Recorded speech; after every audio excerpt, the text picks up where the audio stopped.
and gentlemen and everything in between. Welcome. What's going on? What's the happy haps? How you doing? It's Tuesday night at time of recording. I hope you've got yourself a nice bottle of Carver, a fresh craft ale, an Advocaat, a small tumbler of Liz Truss whiskey, perhaps. A pint of Brexity champagne. Whatever's your tipple. Whatever is your poison. Join me once again now as I try to make sense of the senseless, to reckon with the reckless and reason with the unreasonable. Guys, thank you very much for joining me this evening.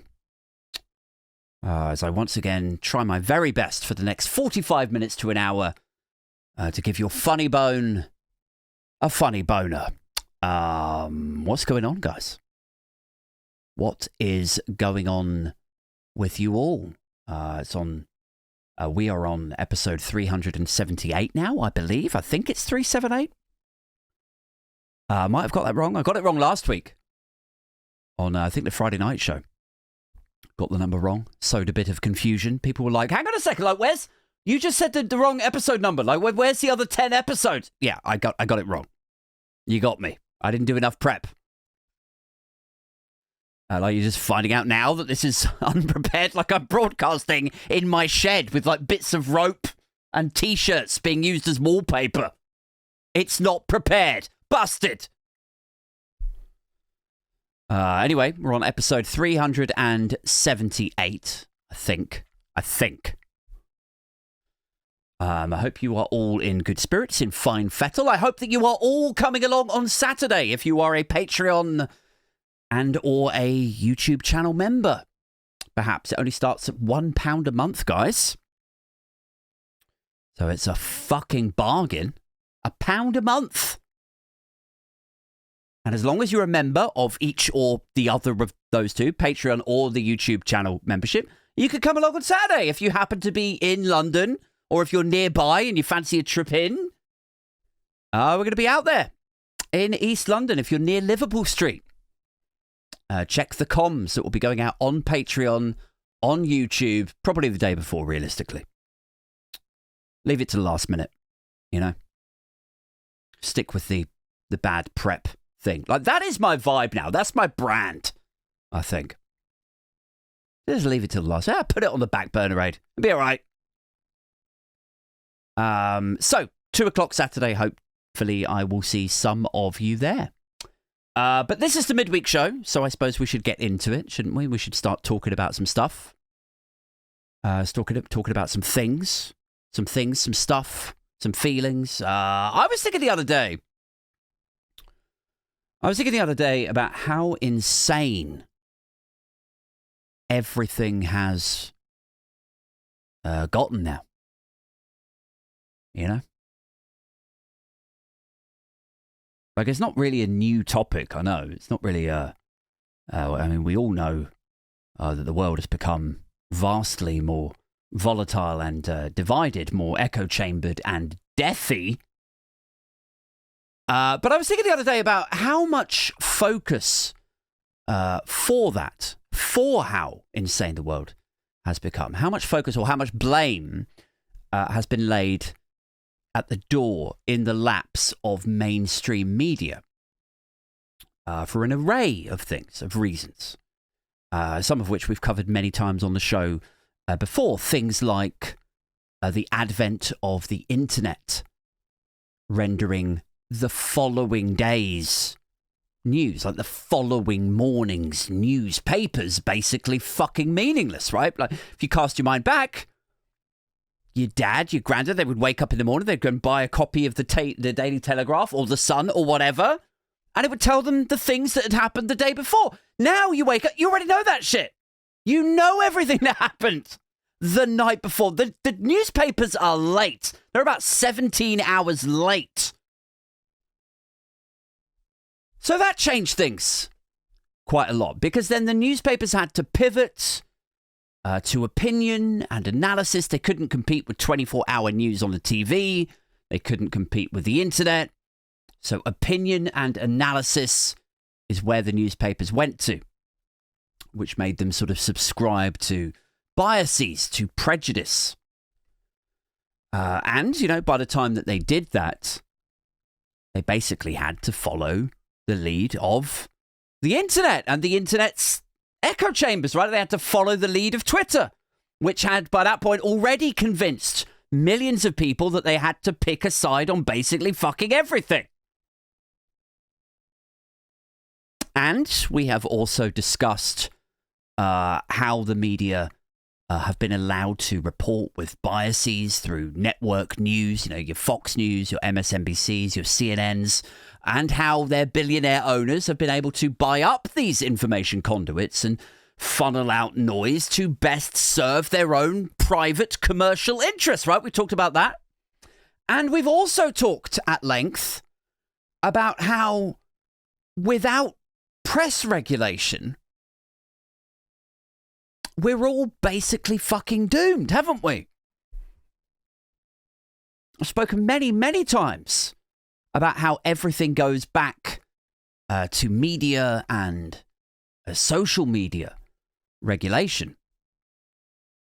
Because if we don't start to explore that without media and social media regulation, basically where we will end up is like, the Labour government or the Democratic Party government. Like they could solve world peace, right? They could clear the national debt. They could even find fucking Maddie. And still, these positive news stories would get contorted and misrepresented ad nauseum. So everything always goes back to the information conduits, to the way that the information is presented to the masses. So we talked about all of these things in terms of their influence and how they inform the descending insanity of the world in which we live. But something afresh popped in my head the other day. Something a bit different. A new angle. A new musing, if you like. Something popped in my head the other day. It was kind of like the parallels between how crazy people have now become, like politically, generally, just how indescribably batshit the world and society has become, right? The parallels between that and those people and their insanity and pop stars of the past, right? There's a definite parallel here. Right? Because it's like who are some weird pop stars, guys? Who are some people who got famous and went a little bit batshit? I mean, Michael Jackson seems obvious, doesn't it?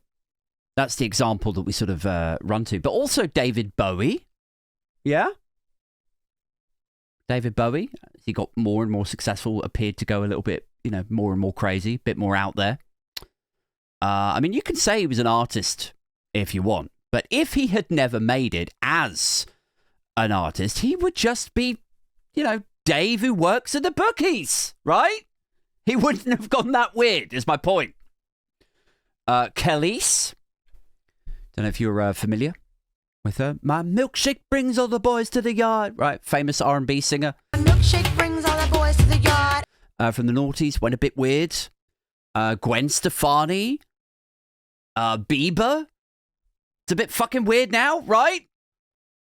The more that they get famous, the more entitled they become, the more buoyed they are personally, socially, financially, the weirder they've become. Probably the best example is actually the Beatles, isn't it? If you look back at John Lennon in the first couple of years that the Beatles got funny, She Loves You, I Want to Hold Your Hand, the interviews, the appearances that they did, Ed Sullivan, all that shit. In the first couple of years, as they're getting interviewed, John Lennon is funny. He's funny. He's upbeat. He's young. He's a bit cheeky. And then as he becomes more successful and he's more weighted on, he's more amped up all the time, spool forward a few years and it's, it's serious, it's drugs, it's activism, it's pretentiousness. It's there another example? I feel like I've made my point. But, you know what? Silverchair, right? Silverchair. I was listening to Silverchair last weekend. As I was out in the garden, mowing the grass, headphones on, Australian grunge band, right? From my formative years, the mid-90s. First couple of albums that they put out, their interviews, their on-stage banter with each other, the backstage footage. They're having a great time. You know, they're having a laugh with each other. They're best friends. They're just three kids in 3/4 length shorts with their skateboards, taking the piss out of each other, playing music to the masses, living their dream. But by the time that they'd split, you know, as they've accumulated more money, they've been waited on. Suddenly, you know, the lead singer's got super serious all the time. And he appears now, or certainly over the last decade, he appears to have or have had some semi-serious dependency issues. Should we just say that? Is that vague enough? And I'm not saying this to mock him or anyone. The reason I'm bringing this up, right, these examples, is because I think there's something in it. You know? That if you're catered to, if you're constantly validated and amped up to the nines, maybe the ego stroking, the endorphins, the validation, the adulation, constantly, you know, maybe it does quite literally go to your head. Maybe it does something to you. Sends you a bit doolally. You know, maybe you get a bit carried away with it all and go crazy. Constantly, all day, every day, fans around Michael Jackson's hotel. Michael! We love you, Michael! Like, maybe it does something to you. Maybe you do become less reasonable, listening to, you know, dissenting voices, people that disagree with you. Maybe you do become more demanding. Maybe your expectations are higher for what you're willing to put up with in arguments, in disagreements, with challenge, you know? And so, I know what you're thinking, like, bring it back, Ed, you know, bring it back. What's the point here? Why are you talking about all these celebrities and singers? People have gone a bit batshit. What I was wondering the other day was like, you know, is this why the world is so crazy now? You know, is it because that thanks to these apps and their algorithms and this, you know, feeling that we are just generally, with the content that we're served, with the likes and the retweets and the reposts, the endorphin rush, like, is it because of these apps and their algorithms that we are all catered to and amped up? Like we are all our own individual John Lennons. You know? Is that what's happening to us? Is we are all each our very own Michael Jacksons now in 2025. And with each and every like and comment and share, we go a little bit further down, a little bit deeper down that Ziggy Stardust and fucking Sergeant Pepper rabbit hole. Like, is this what's happening to us? You know, like Kurt Cobain. Kurt Cobain, without the fame and the magazines and the fans and the photographers begging him to have his picture taken and journalists desperate to get a quote from him. We just got to listen to you. We just want to hear what you have to say, Kurt. But like Kurt Cobain without the fame, Kurt Cobain without all that adulation, he would have just been some guy in a checkered shirt working in a fucking logging company in Aberdeen, Washington. That's all he would have been. He wouldn't have gone so crazy, right? Without the fame, without the adulation, without people catering to him. But the love, superficial though it was, the love and the attention was enough to send him a bit fucking nuts. I mean, it could also have been fatherhood. It could be. he seemed all right, didn't he? He seemed okay. He seemed to quite enjoy being a star, being in a super successful band until the baby came along. I'm just saying, it's hard. It's hard. That could also have been a contributing factor. I think I used to do a stand-up bit about that, about how, like, that's how hard parenthood is. That's how hard it is having a baby. Like, Kurt Cobain had literally everything that he ever wanted. Courtney Love was his dream girl because she looked like Nancy Spungen.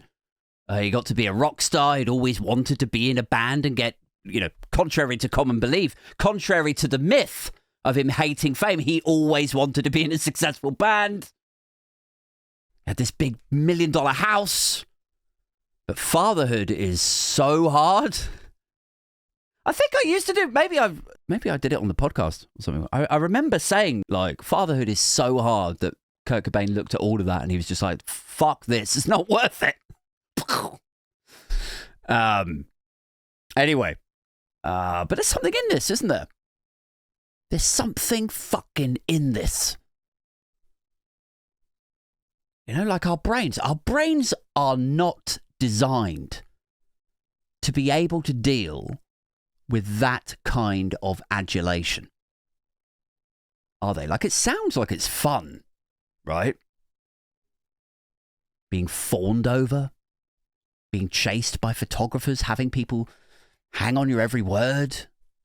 We love you, Michael! All of that shit. Maybe it is fun. I don't know. But we're only biologically, psychologically made and designed to live and operate in tribes and small villages, aren't we? We're not designed to be able to handle that level of just instant love and adulation. Oh my God, I love you. I love everything about you. You're so amazing. We're not supposed to have that. We're supposed to move in tribes and villages. I don't think there was that many instances of the whole tribe fawning over you.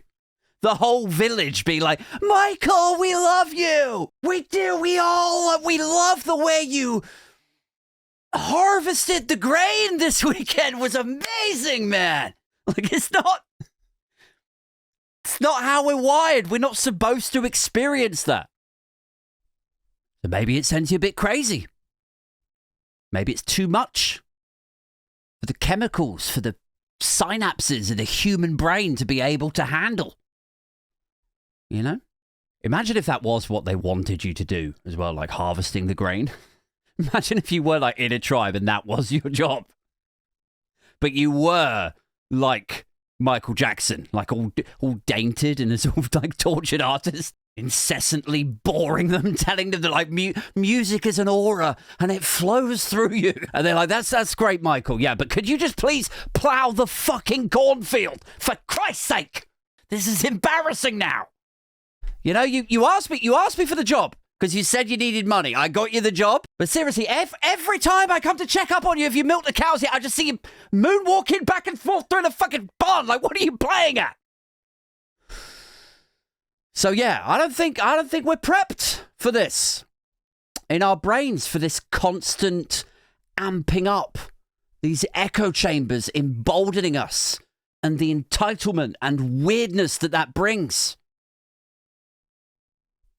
If you think about John Lennon, Daniel Johns from Silverchair, David Bowie, James Corden. He's not in the same league as all of the others. He's not. But he started off kind of humble, and the richer and more well-known that he became, the weirder he became, the more entitled he became. And Michael Jackson, of course, the most famous example. And what am I saying here? I guess that I'm saying that if we are intoxicated, if we are entitled by our own importance and constantly having people clicking like and post and share or repost and share, and if we are constantly treating every Instagram shot like it's a professional photo shoot, and every post on Facebook or X is framed like it's our own publicist's statement. If society is now at the John Lennon and Michael Jackson phase in 2025, then I don't know, guys. Maybe the next bit is a New York sidewalk and a dose of Propofol. Like, maybe that's where we're headed. Maybe that's where we're headed now. Like, is it nearly the end now? Like, I'm not generally a fan of spoilers, but I think I've seen how this box set finishes.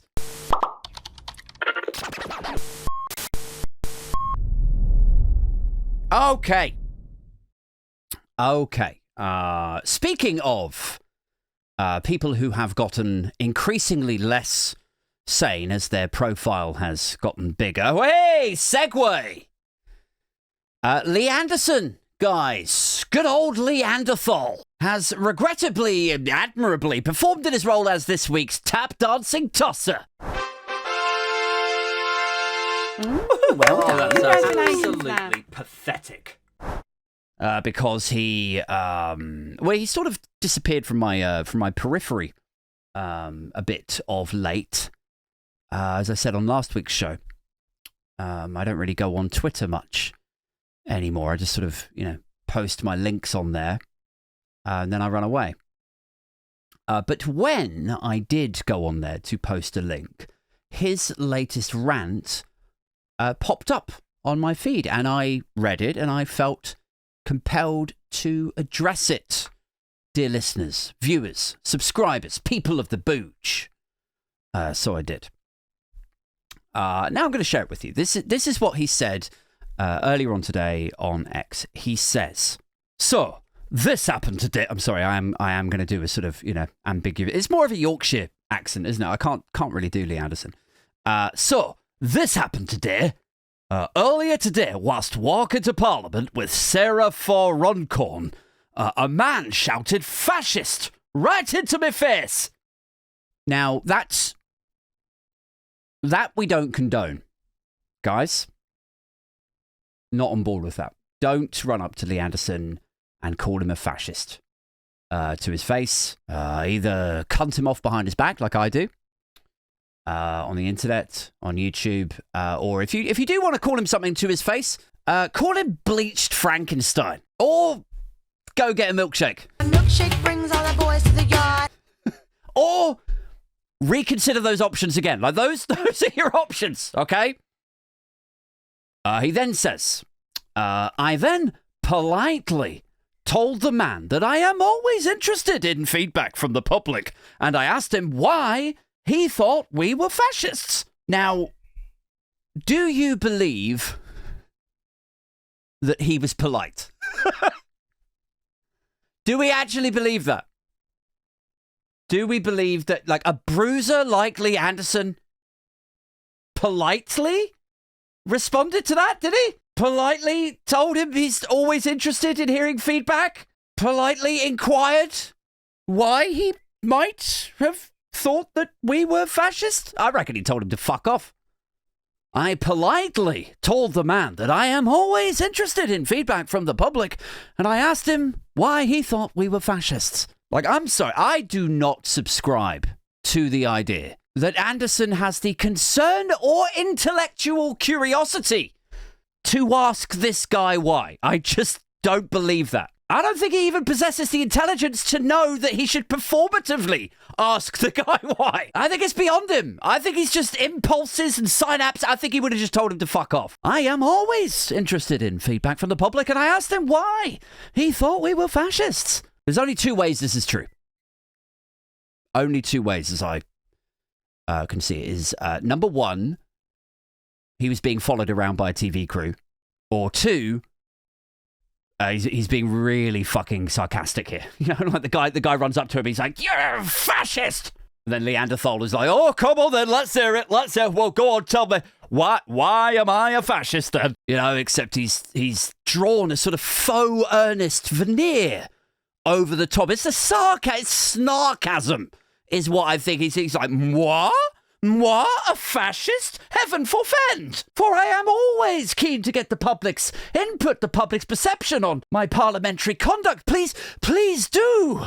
Tell me if you or any of your friends or my constituents think anything that I've done or not done could possibly, perversely, open my office up to speculation that I may have, in one of my lesser moments, been something resembling fascistic. Like, it's that, isn't it? That's what it is. It's like, oh, come on then, let's say, except it's draped in this sort of faux concern, this over-the-top piss take, right? It's either that or he told him to fuck off. One of those two things. Or he was being followed around by the TV crew. I asked him why he thought we, as in Reform, were fascists. And his reply was, because you're all racists. Okay. I then asked him to highlight something that we had said or done that was racist. And he said, everything. Which is, you know, look, let's talk about this for a minute, shall we? If this is true, if these are the exact words or near exact words that were exchanged, then I don't think it's particularly good of the guy that's calling him a fascist. I do think if you are going to square up to these guys in public, I think you got to bring your A game. Like, it is no good calling him names. And then when he challenges you, you say then he's something else. And then when he probes you on that, then you go, oh, everything. You know, because that's basically what appears to have happened here. Again, if we are to take Neanderthal at his word, and how else could you take him? If this is near exactly what was exchanged, words-wise, between Lee Anderson and this member of the public, he calls him a fascist. He says, well, why am I a fascist? And the guy says, because you're a racist. And he says, okay, well, can you tell me something I've done that's racist? And then the guy goes, everything. Like, it's like, I'm sure it's coming from a good place. I'm sure that me and this individual would get on and agree about lots and lots and lots. And I do think these people need to be called out on what they do and how they behave and the things that they do and say. But I just don't know if it does any of us any good to see one of us being accurate and yet somehow still being outsmarted by Lee Anderson. You know, like, it's Lee Anderson. Please just think it through first. The last thing we need is to lose the intellectual high ground to Lee fucking Anderson. Guys, please think it through first. And, like, you know, it's fine to have a blank moment, you know, to have a brain fart. God knows I've had so many of them on this very show. You know, to, in the heat of the moment, not remember all of the things that he and his party, Reform, have done. It's fine, because firstly, that's what I'm about to give you in a second. We're going to touch on a few of those things, so you're armed, so you're ready for that encounter, that interaction, should it arise in the future. But secondly, if you do blank out, if you do want to bring him down a few pegs, but you can't remember, you're failing to recollect, like you know that he's a fascist, you kind of know it deep down, but when he asks you what is a fascist or why he's a fascist, you're like, because you're a racist, like, you can't quite, if you should somehow encounter him, if you do kind of like white out, that's what the milkshakes are for. What? No, that's not okay, eh? That's definitely not what we're advocating on this show. Do not milkshake these people. They go low, we go higher. We go modestly, not that much higher, to be honest with you. They go low. We try. We give it a good shot. We try to be better, but you know, sometimes it's like you know, go gadget civility. It's not working. It's not working today, lads. Anyway, then he says, I then asked him if he had any clue what he was talking about, and he answered, I'm a professor. Of course I know what I'm talking about. I mean, I did warn you that the accent wasn't, tip-top today. I congratulated him on being an academic, once again asked to provide proof of anything to back up his claims of us being fascists. And he walked away saying, because you're all racists. And then he finishes off, he says, I say, that's all they have to say. And of course, all of the comments are supportive and they're flag emojis and, blah, blah, blah. So I thought, should some of you bump into Lee Anderson, I don't know if you are visiting Ashfield anytime soon, or I thought, maybe some of you hang out around Westminster occasionally, maybe you might bump into him. I think they're the main places he hangs out, isn't it? Like Ashfield, Westminster, British Legion, and probably a World War II reenactment somewhere. If you should bump into him wherever he might be frequenting, I thought here's some examples. Here's like a top 10. Let's see if we could get to 10. I don't know if we will. Top 10 of either Lee Anderson or Reform's fascistic and racist best moments. It's a veritable greatest hits, so it is. Could we get some music? At number 10, Jonathan Kay and Mick Greenhow, both parliamentary candidates of Reform UK, were forcibly dropped after the charity Hope Not Hate found tweets by the pair that could be categorised as derogatory comments about Muslims and black people. Greenhow blasted, we should remove Muslims from our territory. In at number 9, it's Andrew Parker, who was canvassing in Clacton, who allegedly used a racial slur about Rishi Sunak and referred to Islam as a cult. This week's number 8 is George Jones, another representative of Reform who described the LGBTQ plus pride flag as degenerate. In at 7, party leader Nigel Farage uses the C slur to describe a Chinese takeaway.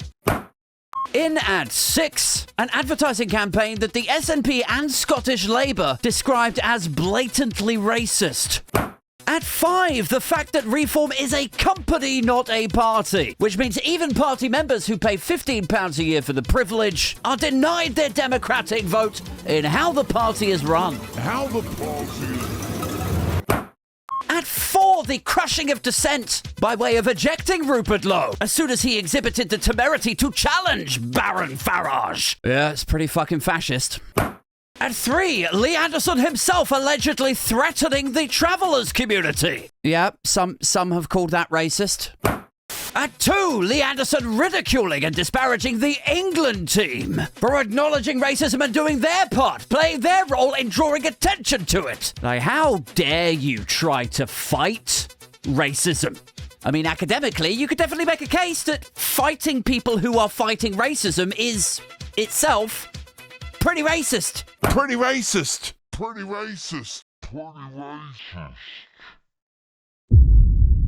And finally, at number 1, the time that Lee Anderson claimed Islamists had got control of Sadiq Khan and he had given away the city to his mates. A line that was seen as so disgustingly racist adjacent that it was too much for the Conservative Party. Even the Tories were like, that's a bit muchly. So yeah, should you find yourself somewhere in the orbit of Lee Anderson, and if you feel the need to call him a fascist or call him a racist, and then he challenges you, yes, it's all there for you, isn't it? And I'm right here, so don't worry about, you taking content off me, like pinching my content. This is yours. Just take it, do what you like with it. Remind him, come up to him in the street, tap him on the shoulder. He loves hearing from members of the public, so I'm sure he would love to hear about all of this all over again. Again and again. Many times a day. I think he would like to be reminded of these things. He appears to have trouble recollecting these several instances of things that other people have alleged are racist or fascist. And look, it might sound mean. I don't want to, encourage any bullying. Certainly no political violence. It needs to be kept civil at all times, partly to restore accountability and, integrity in our democratic processes, but mostly, to be honest, because I'm thinking if you could take him down a few pegs now, if you could temper his political ambitions before his profile gets even bigger than it already is. I mean, he's already pretty crazy, isn't he? It's probably the best thing for his mental health. If he gets any bigger, he'll just get crazier. Right, that's it for this one, guys. I've got to go. If you're not a member of the Patreon yet, or if you're not signed up to the YouTube's community thing, you can click join on the profile. Please do consider it. It only starts at £1 a month. For that, you get episodes of the podcast 2 days before everybody else. So I'm recording this now on Tuesday night. It will go out to everybody on the Patreon and everything tomorrow morning, but then it will go out to everybody else on Thursday. I'll be back Friday night for the Friday night live show, just like every week. Friday night, 7:30. I'm going to hopefully be seeing a lot of you Saturday, 2:00 in East London. But if you can't make it to that, or you can't afford £1 a month to join the Patreon and support the channel, all I would ask is just tell your friends about it. Share a clip, share an episode of the podcast that you've liked or that has resonated with you, and help the channel and the podcast to grow. Share me around like the cheap tart that I am. But that's it for this one. Until next time, guys, keep it booge, keep it binfluencer, and we are out this motherfucker.